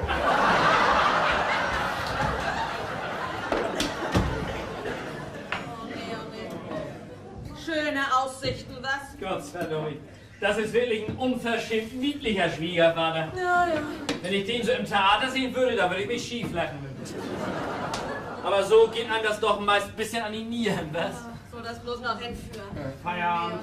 Nimm dir es nicht so zu Herzen. Oh, mein Herz ist voll von dir, da geht gar nichts anderes mehr rein. Na, was hast du denn nun wieder für Bohnen im Kopf? Ach, eine Schwiegermutter. Was heißt das? Wenn ich das mal selbst wüsste. Also bei kleinen Auftragen. Oh Mann, ich bin ganz kaputt von der ganzen Aufregung hier. Aber ich sag dir, da ist was. Ja, du, da ist was. Und sie haben das beide im Strumpf. Die beiden, die haben mir was vorgeschnackt. So, wir wollen ihnen das wohl wieder ausreden, ne? Wir müssen das mal ernsthaft überlegen. Ich möchte den Krug mal überlegen. Da kommt ja nur noch. Ich riech nichts Gutes. Siehst du mal? Ach, so unerhört. Ist Fritz nicht hier? Fritz? Wer ist Fritz? Ich meine, ist Herr Nörig nicht da? Was soll das heißen hier, Fritz? Mir geht ein Talglicht auf. Schwiegermutter!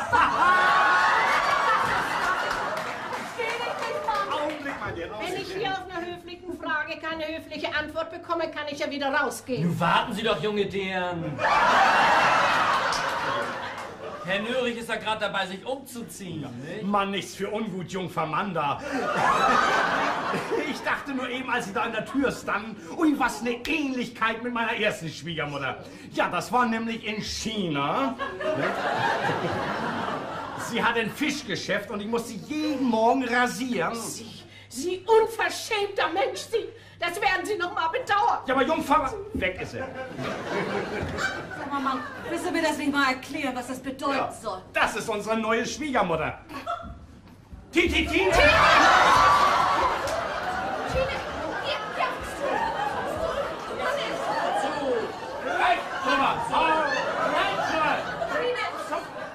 Wasser! Wo ist das? Ah, du, das geht gleich vorbei. Sie muss die Schwiegermutter erst runterschlucken. Willst du mich denn nicht? Siehste, sie rutscht schon langsam die Speiseröhre runter. Sie kriegt schon Luft, gleich hat sie im Magen. Ja, du, das war ein schlechter Happen, meine Muschi, was? So, jetzt noch ein kleiner Schluck auf. Fritz, hat sie gesagt. Fritz! Ah, wo ist das Aas? Ich habe alles in Dutt da drüben. Ich kann der falschen Katze in die Augen hauen. Tine, ach Tine, komm, trink mal einen Schluck Wasser. Ist der wirklich so, unseren guten alten Vater zu beschnappen? Sie wollen das Geld. Auf den Strumpf sind Sie gierig. Sie wollen ihn tot ärgern und Ja, beerben. bleib doch noch hier. Setz dich doch erstmal und red nicht mehr. Du musst den Happen nur erst verdauen. Ja, sag mal, ist das denn wirklich wahr? Ach was, tu mal Spaß. Du bist wieder in China. Was hat sie gesagt zu unserem guten alten Vater? Fritz! Ja. Ich sag ihm das auf den Kopf zu. Du setzt dich doch erstmal, meine kleine temperamentvolle Schwägerin. So, und du sag aber mal richtig, was los ist. Also hör zu. Das Gerücht geht, mein knuspriger Schwiegervater will mir eine neue Schwiegermutter geben. Wer damit einverstanden ist, der hebt eine Hand hoch. Die Gegenprobe? Einstimmig abgelehnt. In was für eine Familie komme ich hier bloß rein? Erst der alte Krug, die junge Deren und dann die schiefe Gruber stehen den alten Vater. Das heiratet sich ja kreuz und quer, da wird einmal schlecht sein. Was? Wir wissen doch noch gar nichts Genaues. Ich muss mit Vater sprechen. Ja, aber lass ihn sich doch erstmal verloben. Du, das macht Spaß. Das frischt seine Gesundheit so ein bisschen auf. Sag mal, du kannst darüber lachen. Ja, ich stelle mir das so vor, die beiden, wenn sie sich den Verlobungskuss geben. Du, und wenn er sie dann nach der Hochzeit über die Schwelle trägt. Da, da,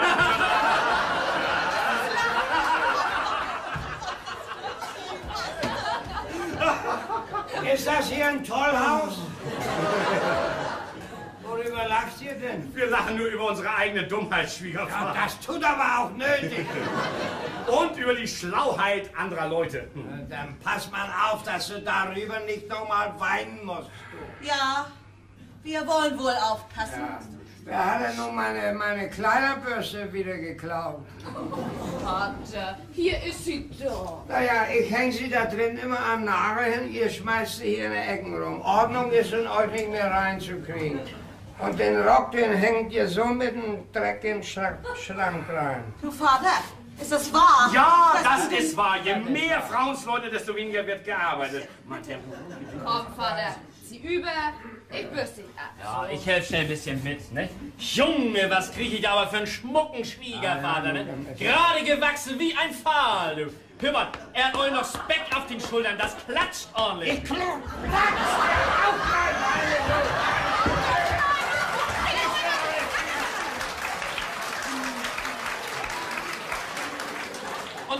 Und wie er noch flink ist, ne?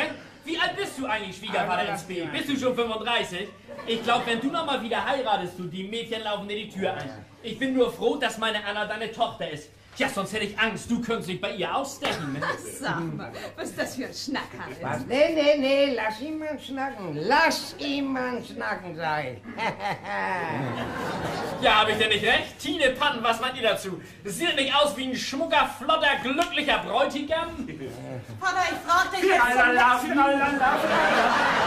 Komm, Schwiegervater, lass dich erst mal rasieren. Ne? Nee, was willst du denn, meine Tochter? Ja. Schnack dich ruhig ab. Ja, also Komm, der Bart wird immer dicker, sonst muss ich mit der Drahtschere dabei. Vater, Was hast du mit der Olstadt drüben? Ach, Tine, lass das doch. Bist du ein bisschen neugierig, nicht? Nö, komm. Oder hast du Angst, dass ich dir die Gurgel durchschneide, dass wir schneller an die Erbschaft kommen, ne? Vater, ist es wirklich wahr, dass du die Hexe da drüben heiraten Tja, willst? du hast ihn erst auf den guten Gedanken gebracht. Komm, Vater, komm. Hör nicht auf, Tine. Sie meint das nicht so. Sie ist außer Rand und Band. Komm an mich, komm. Du bist wohl hellsichtig, was? Ja, wenn ihr mich dazu ratet, nicht? Warum soll ich euch den Gefallen nicht mal tun, Vater, wo ihr mich doch immer so gut behandelt, nicht? Tja, ich kann mir das schon mal durch den Kopf gehen lassen, nicht? Aber erst rasieren. Ich rasiere dich auch ganz für umsonst. Umsonst? Ja, denn? Oh, nee. Ich möchte die Wände hochlaufen. Und ihr ratet ihm auch noch zu. Naja, wenn wir abraten, dann macht er das erst recht. Aber das sage ich euch. Wenn er sich wirklich so weit hinreißen lässt von diesen beiden üblen Pokützen da drüben. Und wenn ich sie abschlachten müsste wie so ein paar Kaninchen. Und wenn sie dafür auch ins Zuchthaus bringen. Lieber das, als dass ich zugebe, dass so ein Verbrechen, so eine Schande. So ein Verbrechen an den Kindern und an unserer toten Mutter. Ja, aber nun machen Sie noch ein bisschen was zu essen, ne? Wir wollen doch noch Verlobung feiern, Tine. Eine Verlobung ist das hier. Nun sei mal nicht traurig. Ja. Also das ist wirklich eine niedliche Geschichte. Und da soll man nun vor alten Leuten Respekt haben, wenn sie solche Dummheiten machen. Hannes, trag mir das nicht nach, dass mein Vater so ist. Oh, meine kleine Süße, ne? Das soll man gar nicht glauben, dass aus so einer Essigtonne so ein süßer Wein kommt, weißt du? Schlecht ist er nicht. Er ist alt und krank. Ja, aber wir müssen ihn davon abbringen. Wenn das so leicht wäre. Anna, du bist doch eine Pieksche Deren. Denk doch mal nach, wie bringen wir ihn davon ab? Mir ist immer so, als wüsste ich was. Das kribbelt mir im Kopf, da sitzt was, ich krieg da bloß nicht raus. Ach, nun kribbelt mir das schon in der Nase, wenn ich doch bloß mal so richtig niesen könnte. Sag mal, diese beiden Glatschnacker wollen doch nichts anderes als sein Geld. Tja! Nur ist raus. Das Geld? Ja, das verdammte bisschen Geld ist an einem schuld. Oh, meine kluge Anna, was hast du bloß für gute Ideen? Du, jetzt kriegen wir ihn bei der Büchse. Hör zu, das Geld muss weg. Wie meinst du das? Ja, wenn er kein Geld mehr hat, dann heiratet die alte Schraube ihn doch nicht mehr. Ja, aber wir können ihn... Wo hat er das versteckt? Was soll das, Hannes? In seinem Bett wohl. Das tun die alten Geizknubbel alle immer so. Ich will schnell mal... Hannes! Augenblick. Oh Gott. Ach, die Tür ist zu. Na, da lässt sich ein Schlosser ja nicht verblüffen, ne? Hannes, was willst du machen? Ah, genau weiß ich das selber noch nicht. Meine Idee ist mal noch ein Küken, aber sie wächst, du. Bald ist das eine Clubhenne. Hannes, die Tür ist du darfst da nicht reingehen. Du geh an die Tür und wenn er kommt, dann sagst du mir schnell Bescheid. Hannes, bitte. Oh Gott, die wird ganz schwindelig. Hannes! So! Was machst du denn da? Du schmeißt das ganze Bett durcheinander. Oh Gott. Hannes, er kommt! Hat ihm schon! Ja, er kommt ja gar. Was hast du da? Was drin? Steif voll Moneten. Ich leg das schnell wieder rein, wo das gelegen hat, Hannes. Guck mal hier, das ist eine praktische Sparkasse. Da kann man schnell beikommen. Hannes, du machst uns beide unglücklich. Augenblick mal. Hier, lauter blanke Taler, du. Oh, dieser Strumpf, der reicht für die Hochzeitsreise. Oh nein, Hannes, leg das Geld weg, schnell. Und für diesen Strumpf, da kaufen wir uns ein kleines Haus mit einem Garten voll Blumen. Ein kleines Stück Land dabei. Vielleicht kommt auch noch ein Stall dabei raus mit einer Ziege. Oder hättest du lieber ein paar kleine Kaninchen? Ich bin ja mehr für die Ziege. Die ist immer freundlich und gibt Milch. Hannes, was ist dir denn? Du kannst doch Vater das Geld nicht wegnehmen. Das will ich auch gar nicht. Aber sag doch mal selber, ist das nicht schade, wenn der Kram dann nur in der Ecke liegt und verschimmelt? Mensch, was ein Leben könnte ich uns davon machen. Schnell! Da ist er ja gar nicht. So, den habe ich tüchtig rasiert. Du wäschst da sich das Blut ab. Sag mal, was hast du da für eine Klönerbüchse? Ach, lass doch nix. Ja, du bist ja wohl nicht bei Groschen. Nee, bei Thaler. Dieser hier sitzt so stramm voll, den kriege ich knapp in die Tasche rein. Er hat es aus Vaters Bett genommen, du. Sag ihm, dass er das schnell wieder weglegt. Oh nee, was eine Aufregung, du. An meiner Verlobung. Du ziehst dir selbst die Mitgift ab, das finde ich ganz in Ordnung. Ja, ich versilber mir die Pferdeäpfel, die er uns zugedacht hat. Gib doch mal her, wie sieht denn so ein Vogel aus? Ui, Junge, du, das Gewicht, dass sich sowas sparen lässt. Wenn ich mir einen Taler in die linke Hosentasche stecke, läuft er aus der rechten wieder raus. Ach komm, nun gib das Geld her. Jeden Augenblick kann Vater in die Tür kommen. Ja, ich will heute nicht noch mehr Aufregung. Ich bin schon ganz krank. Antje, meine Zucker-Antje, nur halt auch mal ein bisschen die Luft an. Das dauert keine Stunde mehr, dann lachst du wieder. Also komm, du geh das mal wieder her. Ja, die Hälfte ab, dann sag ich auch nichts. Also hör zu, ihr müsst jetzt aufpassen, dass er da fürs Erste nicht reingeht. Ne? Und wenn die beiden Krubers hier sind, dann passiert was. Dann gibt das Blitz und Donner und Wolkenbruch. Und ich will nicht Hannes heißen, wenn der nicht mit einem Schlag reine Luft ist. Ne? Nee, dann wäre das ganz schlimm. Na, da kommen sie wohl schon. Also, er darf nicht in sein Zimmer rein. Du nur für Graben im Kopf. Ach, Tante Maya!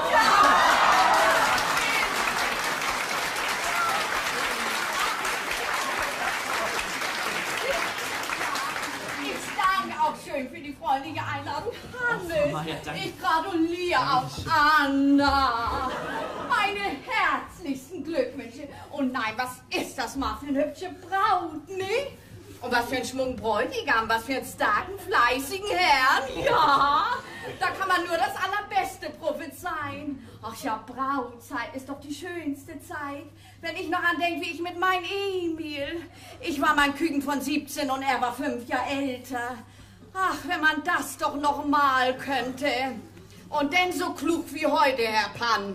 Denn wüsste ich aber, was ich tun täte, das kann ich sagen.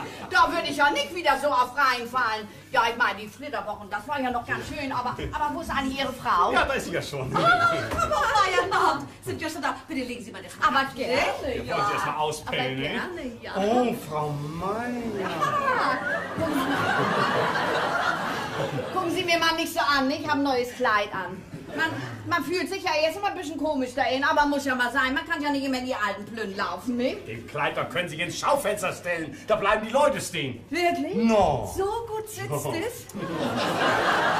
Ich bin eigentlich gar nicht so ganz zufrieden damit. Warum denn nicht? Nein, die Übertünchen hat es gemacht, habe ich doch sonst immer selbst gemacht. Ich habe überhaupt alles selbst gemacht. Kochen, waschen, plätten, fliegen, nähen, stopfen, bügeln. Alles habe ich selbst gemacht.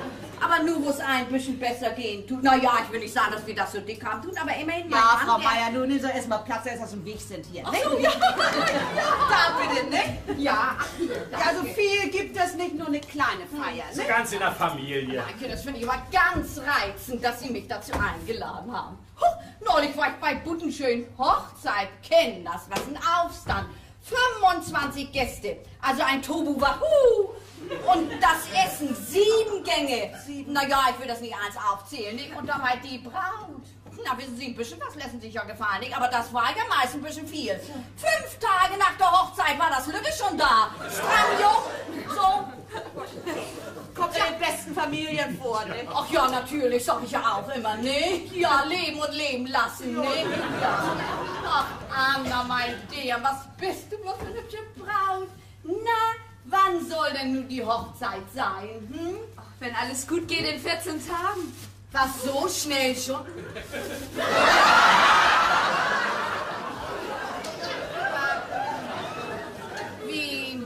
Wie lange war er denn in Italien? Hm? 5 Monate. Ach so, 5... Oh. Gucken Sie mal nicht so genau hin. So, also bei Buddenschöns waren sie zur Hochzeit. Da war Frau Albers wohl auch was. Oh, die Albers, wo sollte die wohl nicht sein? Und wie die wieder aussah. Was die für ein altmodisches Kleid anhatte. Und reden tut sie vornehm, soll das sein. Ach, die spricht nur noch. Kastanie, Kostüm, Holstein, Ohlsdorf, etc. Petete. Na, der habe ich aber meine Meinung gesagt, das kann ich Ihnen flüstern. Sie, eingebildete Person, habe ich zu ihr gesagt. Sie, vergessen das mal, dass wir ihr- wissen das ja, wir wissen das Ja, ja. ich kann das nicht helfen, ich muss Ihnen immer allen Batz so die Wahrheit ins Gesicht sagen. Nicht darum bin ich auch überall so verhasst. Ja, da habe ich als Kind schon untergelitten. Ja. Meine Mutter sagte schon zu mir, Kind, du verstehst dich nicht auf die Welt. Aber ich kann das nicht helfen, ich kann ja so einen Schluderkram und so eine Lügerei nicht ab. Also wo ich sowas merke, muss ich ja sofort dazwischen gehen. Und wenn ich mir selbst auch am meisten damit schade. Ich bin nun mal so ideell gesinnt. Oh, Frau Meier, wissen Sie denn, dass Sie immer noch meine heimliche Liebe sind? Oh Gott, Herr Pan, was Sie sagen? Das schmeichelt mir aber sehr, Herr Pan. Dann wollen wir es doch lieber heimlich lassen, sonst wird es doch unheimlich. Och, Sie. Oh, so, wenn unser guter Vater nicht da wäre, dann könnten wir anfangen. Der Braten und der Rie und das ganz prima gibt. Mann, das ist ja heiß. Oh Gott. Er schmiert sich immer noch Brillantin auf seine 3 Haare. Ja, der ruft Vater doch mal, dass er mit dem Kram hier durchkommt. Ich sagte. Anna, ruf du ihn mal lieber. Warum bist denn du, Hannes? Ruf du ihn. So, ich kann mich schwer beherrschen. Was, Vater? Vater, das Essen steht auf dem Tisch und beeil dich. Hurra, nun weiß ich Bescheid. Anna, was kriegst du uns für einen Klugen? Die Kräutigam. Oh, mir ist ihm was Tolles eingefallen. Leute, das wird ein Spaß. Nein, was ein temperamentvollen Bräutigam. Anna, ich gratuliere. Und nein, was ist das bloß für ein hübsches Paar, nicht? Ach, gebt euch doch mal einen Süßen. Ach, man, zu so einem ganzen kleinen Süßen, ne? Oh, süß. Und wenn man das doch auch noch mal beleben kann, oh Gott, ich wäre ganz melancholisch. Kinder, kommt, setzt euch zu Tisch. Ja. Hab keine Lust mehr zu der Warterei hier. Vater, nödel doch rum. Vater, kommst du denn noch? Also, er darf nicht in sein Zimmer rein? Nee. Komm, Anna, setz dich. Ich pass schon auf. So, Frau Meier, ich komme an Ihre bunte Seite. Oh, ne? Hannes, hab ich lange nicht Sitzt gehabt. ihr Fresswanzen schon bei Tisch? Da wird noch nicht angefangen. Bitte lang zu, Kinder. Na, Herr Nörig, nun haben Sie die beiden ja gut versorgt. Ja, das ist so ein Kreuz mit den Kindern, nicht? Wenn das denn noch Mädchen sind. Erst die Sorgen, wenn sie nachher die Angst, wenn sie groß sind, dass sie auch nicht sitzen bleiben, nicht? Aber zu dem Schwiegersohn kann man ja von Herzen gratulieren, nicht? Da haben Sie wirklich den Glückstopf gegriffen, Herr Ja, und Nörig. dabei eine Niete im Finger gekriegt. Warte mal ab, das gibt doch einen Volltreffer. Ihr sollt noch nicht anfangen. Ja, ihr habt den Tisch hier ja vollgedeckt, als wollt ihr eine Gesellschaft von 30 Personen eine Orgie feiern. Ihr sollt noch nicht anfangen. Bleib hier, Schwiegervater. Kragen brauchst du nicht umzubinden. Ist ja so viel bequemer. Unseretwegen sollst du dich hier richtig kommodig fühlen. Nein, du mir rumkommandieren? Einen Augenblick, Schwiegervater, das ist noch ein Brief an dich von der Steuer. Was will die Steuer von mir? Ich habe ein Einkommen unter dem Minimum. Und Vermögen habe ich nicht. Nee, das kann ich beschwören. Weißt du, die Beamten an der Steuer haben so ihren eigenen Verstand. Wo habe ich denn nur den Brief? Oh, Schwiegervater, setz dich doch erstmal. Lass uns erstmal essen. Frau Meier, langen Sie zu, lassen sich nicht nötigen. Ja, Entschuldigung, das ist... Wo ist der Brief? Wie kommst du dazu, meinen Brief wegzustecken?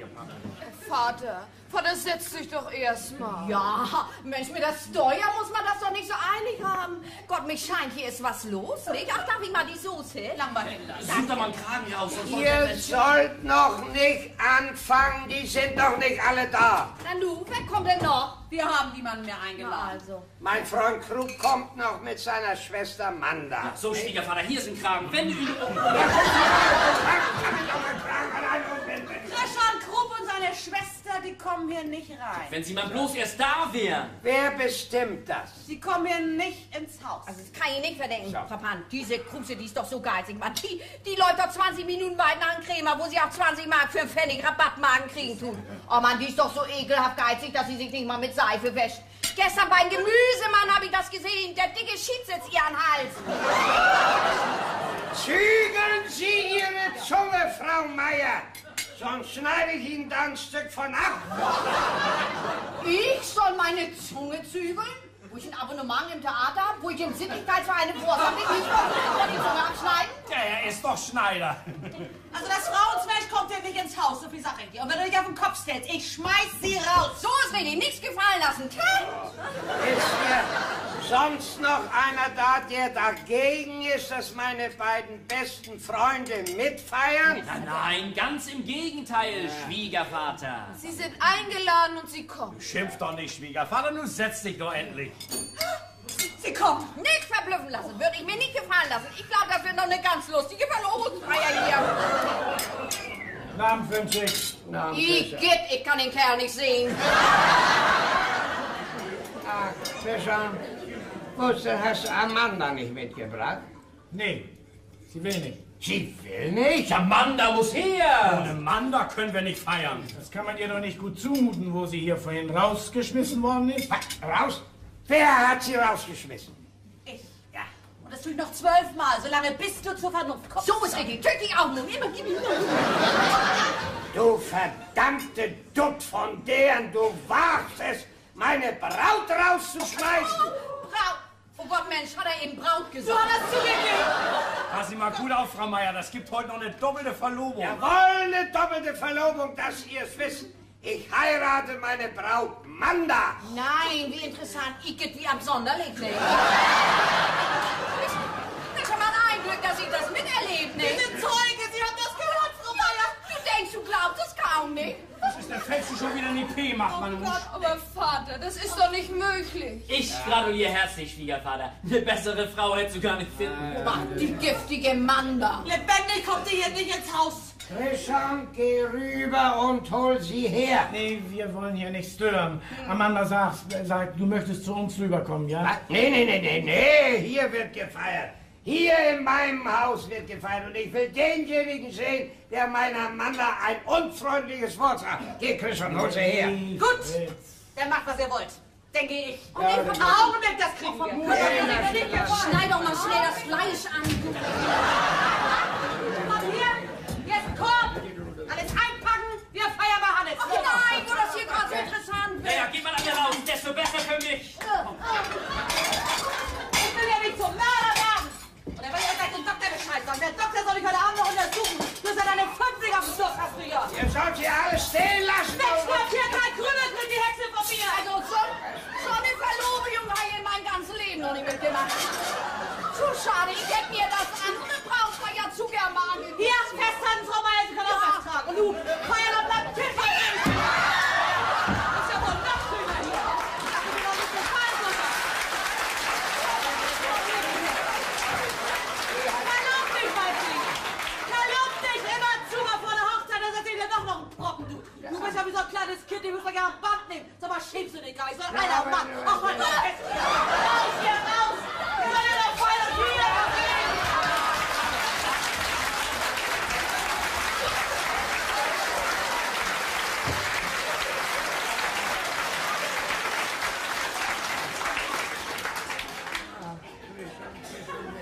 Also weißt du, das tut mir leid, Fritz. Das ist so übel mit dir. Ja, die hätten mich am liebsten noch vor der Hochzeit unter die Ehre gebracht. Aber das macht mir nichts aus. Ich bin noch gesund. Ich heirate noch mal. So. Und nun erst recht. Ja, das ist recht. Du zeigst, dass du ein Kerl bist. Ja. Ich hol Hol Amanda Amanda schnell rüber. Ich hol Amanda schnell rüber. So. Ach nee. Dann will ich mir den Kragenmann erstmal umbinden. Ah, das ist so lütt. Mit dem Messer ein Loch rein. Da hätte mir auch jemand helfen können dabei. Das ist ganz kaputt. Hing! Dann will ich mal sehen, ob sie mir nicht wenigstens noch ein bisschen was in der Speisekammer gelassen haben.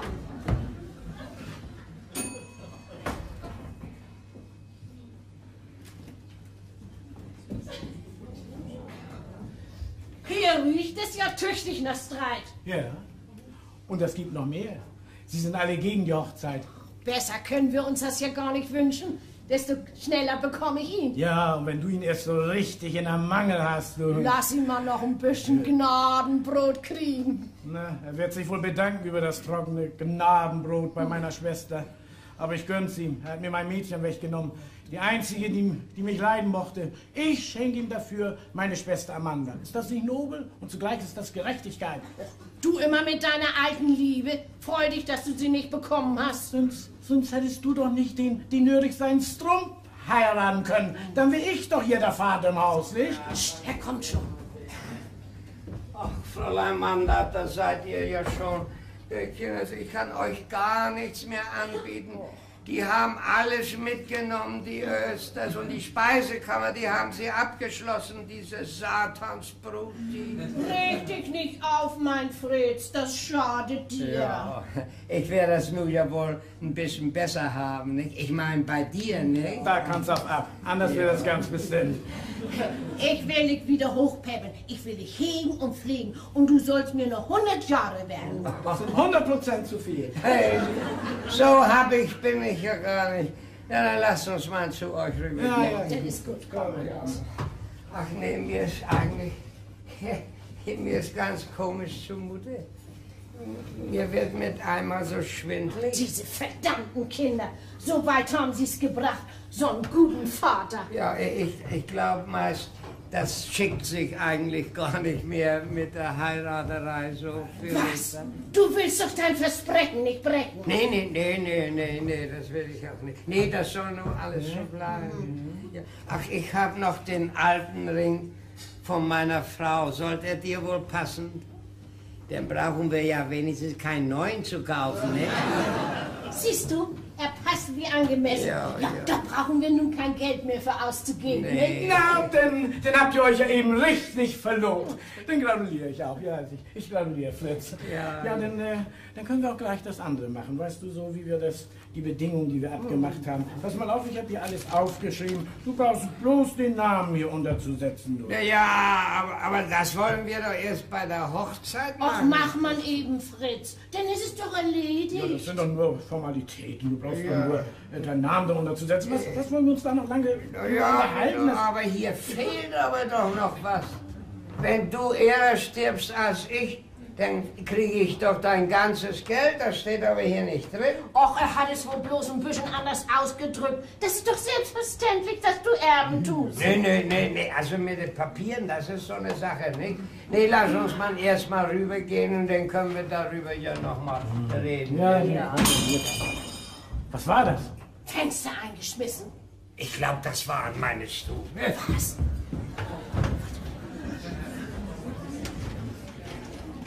Die Scheibe ist kaputt. Einbrecher! Sie haben ihm doch nicht das Geld geklaut. Scheinfloh. Ja, und du freust dich noch. Oh, das ganze Geld ist weg, Christian. Lauf hinterher, die müssen doch noch erst über die Mauer klettern. Lauf doch, Christian. Mit einem Revolver totschießen lassen? Nee, Aber danke, nee. Lauf doch zur Polizei, sie soll meinen Schwiegersohn verhaften. Meine Kinder sollen sie verhaften, die ganze Stadt soll eingespart werden. Lauf doch zur Polizei, Amanda. Dein Geld ist weg. Ja, ist alles weg. Hattest du denn alles im Haus? Ja, hat er. Und nicht versichert? Nee, nicht Ist versichert. das die Möglichkeit? So einen alten Mann und so wenig Nachgedanken. Nur ist das schöne Geld weg, man so einfach weg. Und das machst du uns Sorgen. Und so ein Kerl wagt lassen, mir die Heirat zu versprechen. Nun lauf doch zur Polizei. Polizei. Die Spitzbuben sind schlauer als die Polizei. Nun ist das weg, du verdammter Ziegenbock. Erst hast du mir den Mund wässerig gemacht nach deinen Pokröten und nun soll ich so aftrecken. Vielleicht ist das ins Milieu gewesen mit dem Einbruch. Das hast du uns wohl vorgemacht, was? Dass du allein bleibst mit deinem Strumpf. Teufel auch. Ist das meine Braut? Braut. Da, du bist am bösen Schickkleier. Ein Sitt auf den Sack. Warum warst du auch so dickköpfig? Hättest du dein Geld auf die Bank gebracht? Du wolltest mich ihr verkuppeln. Mein Geld wolltet ihr haben. Warum lauft ihr denn nicht zur Polizei? Steckt ihr vielleicht dahinter? Was sagt er? Wir haben gestohlen. Du, nimm dich in Acht. Raus, du Satan! Raus aus meinem Haus hier! Will ich nicht mehr sehen, du. Dann bleibt man sitzen auf deinen leeren Strumpf und trauer. Du bist mir ein spaßiger Durchkommen. Ja, und du mach auch, dass du rauskommst. Hilfe, Polizei! Einbrecher! Hilfe! Sie haben eingebrochen. Was eingebrochen? Oh, du liebe Zeit. Du, die Scheibe ist richtig kaputt. Das sieht nach Kopfschmied aus, oder, Schlosser? Vater, wir müssen ihn gleich zu Bett bringen. Er fiebert ja. Vater, bitte, wir bloß nicht noch krank, du. Auch freu dich, dass das böse Geld weg ist, du. Mit mir ist vollkommen aus. Hol Hannes schnell rein. Der hat die Medizin in der Hosentasche. Vater, sollst mal sehen, wie schnell ich dich wieder gesund pflege. Ja, Schwiegervater, du bist unser Gast bis an dein seliges Ende. Schwiegervater, da sprang ihm einer über die Mauer. Weg mit dem Auto. Ich hinterher mit dem Motorrad. Das habe ich ihm abgenommen. Oh, mein Geld ist wieder da. Siehst du, er kann schon wieder stehen. Du geht das Fieber wohl von selbst weg, Vater, was? Ja, haben sie dir was zugelegt? Hochzeit.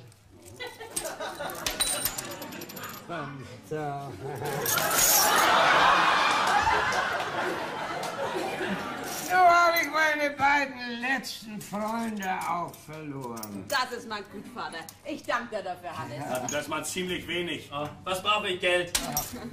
Ach, ist so wenig? Dann nimm doch eins. Nee, behalt mal dein Geld, Schwiegervater. Meine Anna ist mir mehr als Geld. Meine Musch ist mehr als Geld. Na, ihr erbt ja doch eins von mir. Ich bin kuriert. Ja.